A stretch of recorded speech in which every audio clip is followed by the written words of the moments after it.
Uh-huh. What's up, people? It's your friendly neighborhood DPB, Dog Pound Brown. As usual, follow me at Dog Pound Brown, spelled D-A-W-G, Pound Brown. You know, on Twitter, Facebook, Instagram, because I am on Instagram. Make sure you check out nerdcyclopedia.com because I run that with my boy Scott. You know, we do the Scott and Sam and Scott are watching Watchmen podcast. All right, today we're going to talk about how the process started with me coming up with this story. Okay? So, a few years ago, it just came upon me that this guy back here, Crazy Man, was actually going to be something that people would take to. Now, how do I know this? I had produced this. So, to take it back about a few years ago, I had produced a CD called The Crazy Man Returns. Okay? Right here. Available on Apple Music, Spotify, and all your favorite music locations. But anyway, so made a CD called The Crazy Man Returns, and it did okay, but you know, by the time it came out, it was just, you know, I really didn't have enough support, I thought, to really pursue the act. So the idea that I came up with was to have or to cosplay as Crazy Man and go out and actually promote it like that. And it worked to a degree. I did a few Wizard World Comic-Con conventions. It came off decent. The color setting was decent. Everybody liked the presentation, but the question was, how do you sell a CD at a comic book convention? Music, because no one was doing anything like that. And I thought, I'm always trying to think out the box, trying to be someone who actually does something not of the norm. Okay, so my thinking was, okay, I'll try to sell this and see how it goes.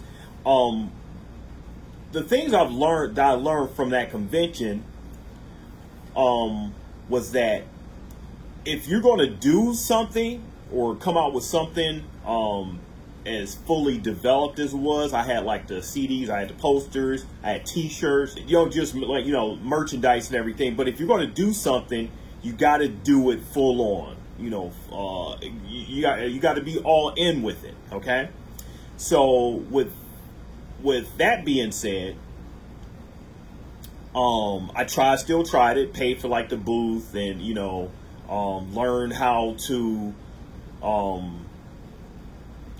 gauge different people who weren't familiar with my product through cosplaying as Crazy Man. So I did like interviews. You may find them on like YouTube and everything. Did like interviews. So my gimmick was, I'll dress up as Crazy Man and actually interview people, cosplayers, and have them come over to my booth. That's how we'll get traffic and everything. And it worked. Okay, people would see me cosplaying and talking to different cosplayers, interviewing them on camera, and it worked. Okay, I got people, at least to generate the interest, I got people to come in my booth, and it was a harrowing experience, I tell you that. Sitting in a costume for 8 hours, 8 hours on Saturdays, and sometimes even more. But to do this throughout like a whole weekend, it was challenging. It's hot in those cosplay costumes, as you fellow cosplayers know. It's a hot thing, to be in those costumes for so long. So it worked. So was able to get the people in traffic to come to the booth and see my product and everything. The trouble was, it wasn't familiar. People, even though the presentation, everything was nice, people just didn't really know what it was or what I was trying to do. I think it caught on, what I was trying to do, and I was pretty much in their faces, like dancing in the booth, You know, I had like, you know, some crew members and everything with t-shirts on, and, you know, just trying to you know, keep the pub going and everything. But I think what I failed to realize at that time was that it takes a lot of work. And this was like maybe like about like 5 years ago. I didn't have a grasp on social media as much as I could have had, you know, at that point in time. And to have a team to know how to really work that, I think would have really been beneficial to me at that time. You know, it's good to have a presentation, but the execution could have definitely been a lot better. And I think if I had been more consistent as far as like, you know, just keeping on with the conventions and, you know, getting into people's heads that, okay, this is Crazy Man, this is what he does, you know,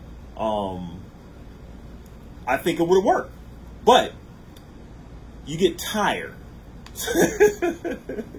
So conventions take a lot of work, and the thing is, you can't do them by yourselves. The people I was working with, while they supported me and, you know, was helping me develop and everything, they had jobs and they could not, you know, be what I wanted them to be, like full time, you know, and I couldn't do that either, you know. You still got to work, you still got to make money, you still got to do things effectively to make this thing run, and, you know, and especially if you have children as well, you know, which I do, it wears on you. So I had to get out of that and try like a different approach. Okay. So when when you start a business, like I said, you have to be all in, or, you know, you can't be halfway. You know, you got to be all in, or just don't do it at all. So my choice at that, my decision at that point in time was to pivot. Okay.